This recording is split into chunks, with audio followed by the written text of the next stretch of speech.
All right, welcome in to another day of our daily Devos in the Psalms. Pastor Rick here. We're jumping into Psalm 137. We're just going to go straight to work. No messing around, no dilly-dally, no silly-sally.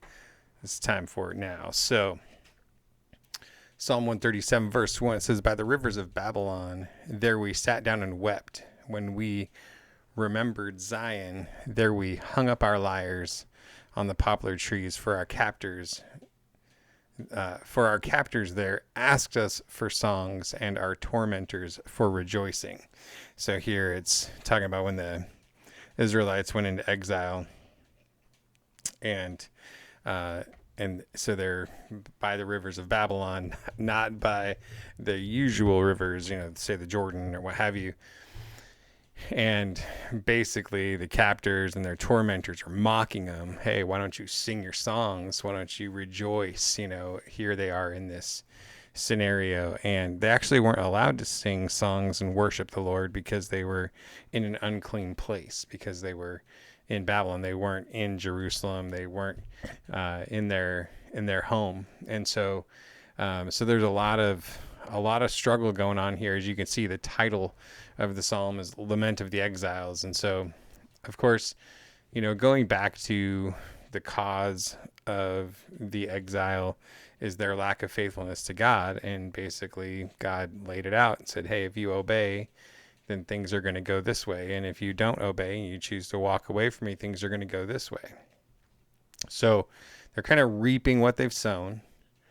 But they're crying out to the Lord because they're just like, man, this is rough, this is terrible. They're making fun of us, they're mocking us, they're ridiculing us. And they said, how can we sing the Lord's song? Verse 4, how can we sing the Lord's song on foreign soil? If I forget you, Jerusalem, may my right hand forget its skill. May my tongue stick to the roof of my mouth. If I do not remember you, if I do not exalt Jerusalem as my greatest joy. So here they're kind of reestablishing their commitment to the city of God, to Jerusalem, to the presence of God. And so they're, making all these statements like, man, if I forget you, let me be like this, my right hand be useless, my tongue stick to the roof of my mouth, etc., etc. So remember, verse 7, remember, Lord, what the Edomites said that day at Jerusalem. Destroy it, down to its foundations. Daughter Babylon, doomed to destruction. Happy is the one who pays you back what you have done to us. And then verse 9, one of the craziest verses in the whole Bible. Happy is he who takes your little ones and dashes them against the rocks. And so this is a statement, against the enemy that they're making. And it's terrible. It's terrible, terrible, terrible. Not justifiable. But there is this righteous anger, welling up in them of the way that they're being treated by their captors in exile. And so they're saying this thing about, happy is he who takes your little ones and dashes them against the rocks. Very possibly, they're basically praying for God to judge them. And it's very possible that they saw these same captors do those exact acts against their kids.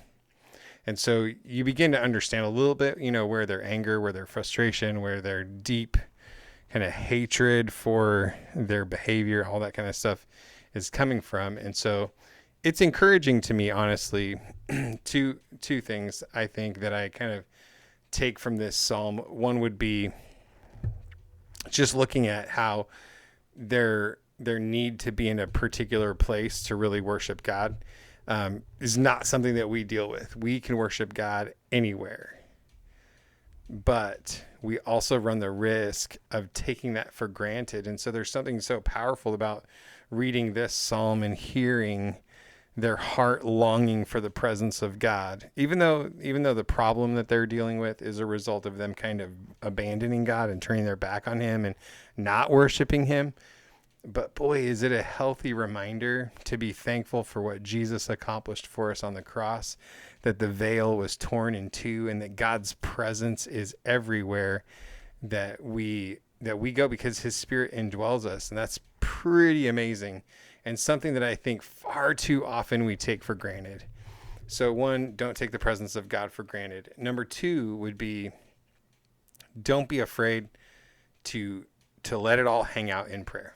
And what I mean by letting it all hang out is like you don't really have to sanitize your prayers to pray them to the Lord, because he already knows what you're thinking. So there's something really powerful about just kind of letting him have it, not like cursing God or anything crazy like that, but letting it all hang out, like, would you ever allow yourself to pray a prayer that had the happy is he who takes your little ones and dashes them against the rocks in the prayer? Like, probably not. Like, we're probably going to be a little more refined than that, a little more reserved than that, a little more holding things back. And yet the psalmist didn't hold back at all. Now, he's leaving the justice of the situation in the hands of God, but he's being brutally honest about how he's describing and how he's communicating, how he is feeling about how they've been treated and what's been going on. And so that'd be the two big things. One is, let's not take the presence of God for granted. Let us enter into his presence every single day, taking full advantage of what Christ has made available to us.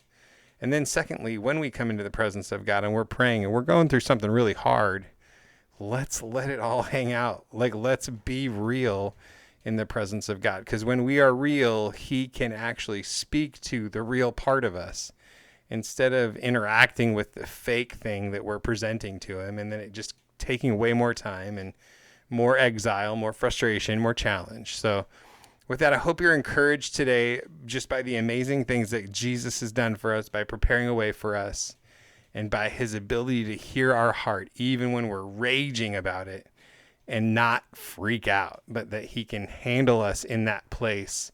So with that, a big hearty God bless you. Have a great day today, and I will see you tomorrow.